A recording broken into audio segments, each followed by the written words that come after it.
नमस्कार.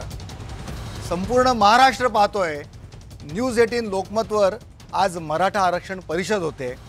काय असणार या परिषदेमध्ये मराठा आरक्षणावरती एक सांगोपांग चर्चा व्हावी. आजवर कोणीही कधीही न मांडलेले मुद्दे या निमित्ताने समोर आणण्याचा आमचा हा प्रयत्न आहे. आणि या चर्चेमध्ये मराठा समाजाचे नेते आहेत, याचिकाकर्ते आहेत, वेगवेगळे घटक आहेत ज्यांनी आजवर मराठा समाजासाठी आंदोलनं केली.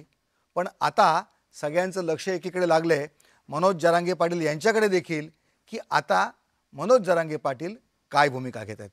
मुंबईत येणार का, मराठ्यांना आरक्षण मिळणार का, कुणबी होऊन मिळणार की मराठा होऊन मिळणार. पण हे सगळे प्रश्न अनुत्तरित आहेत, कारण आजवर काही ठराविकच नेते बोलत आले. बऱ्याच जणांना बोलू दिलं जात नव्हतं.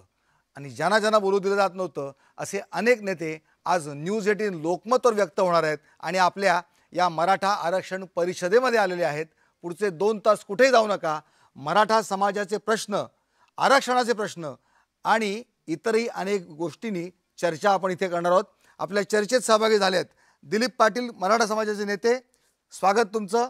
आपल्यासोबत आहेत ॲडव्होकेट राजेश टेकाळे आणि अंकुश कदम, ज्यांनी आपल्या या सगळ्या मराठा समाजासाठी वारंवार नेतृत्व केले, वेगवेगळे मुद्दे मांडलेत. दिलीप पाटील, सगळ्यात पहिल्यांदा मी तुमच्याकडे येतो.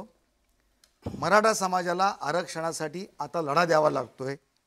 आता लढा देण्याची गरज काय, इथून सुरुवात करूया. बरोबर आहे. पहिल्यांदा एक मराठा समाज जो इतके वर्ष लढा द्यायला लागतो, म्हणजे हा फक्त लढा आता आरक्षणाचा लढा आहे. हा आरक्षणाचा लढा गेले ज्यावेळी अण्णासाहेब पाटलांच्यापासून चालू झाला, त्यानंतर बऱ्याच वेगवेगळ्या लोकांनी त्याला, अण्णासाहेब पाटलांनी तर पहिल्यांदा आर्थिक निकषावर आरक्षण मागितलेलं. त्यानंतर ज्यावेळी मंडल आयोग आल्यानंतर माननीय श्री शशिकांत पवार आप्पा यांनी ते त्याच्यामध्ये चेंज करून मराठा म्हणून आरक्षण द्या. तर आत्ता जे काय नवीन झालं, ज्यावेळी आपले 57 मोर्चे निघाले, 58 मोर्चे निघाले, त्यावेळी मराठा म्हणून आपण आरक्षण मागत होतो. आणि मराठा म्हणून आरक्षण मागत असताना बऱ्याच वेळा आपल्या मराठा समाजातल्या नेत्यांनी एक भूमिका मांडली की हे आरक्षण देत असताना आम्हाला आमचं एक वेगळं आरक्षण द्या. एक वेगळं आरक्षण असं पाहिजे की ज्यामुळं कुणाला धक्का लागला नाही पाहिजे. मराठा म्हणून द्या, मराठा म्हणूनच द्या. आत्तापर्यंतच्या सर्वच नेत्यांनी किंवा इतक्या वर्षाची मराठा चळवळ ही मराठा म्हणून आरक्षणची चालू आहे. कारण कुणबी जे आपण म्हणतो ना, जे आता जे थोडंफार जे कुणबी यायला लागलं आहे, कारण कुणबी पहिल्यापासून आरक्षणात आहेत. कुणब्यांना आरक्षणाची गरज नाही. कुणब्यांचं मागासले पण पूर्वीच सिद्ध झालं आहे. त्यामुळं कुणब्यांसाठी कुठल्याही कोर्टामध्ये केस नाही, काही नाही. तुम्ही कुणबी जर सर्टिफिकेट आलं तर तुम्हाला आरक्षण ऑटोमॅटिक मिळतं आहे. त्यासाठी कुठला लढा किंवा काही द्यायची गरज नाही. लढा द्यायची गरज आहे की मराठा समाज जो आरक्षणापासून वंचित आहे त्या समाजाला आरक्षणाची गरज आहे.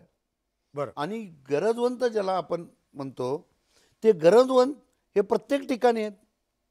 जसे कुणबीमध्ये आहेत तसे मराठा समाजात पण गरजवंत आहेत, गरीब झालेले आहेत. त्यामुळं मराठा समाजातल्या गरीब विद्यार्थ्यांना देखील, म्हणजे युवकांना आरक्षणाची गरज आहे. त्याचबरोबर कुणबीची, आम्ही कुणबी आरक्षणाला विरोध करतच नाही. जरांगेंच्या विचाराची आम्ही एका बाजूला आहे.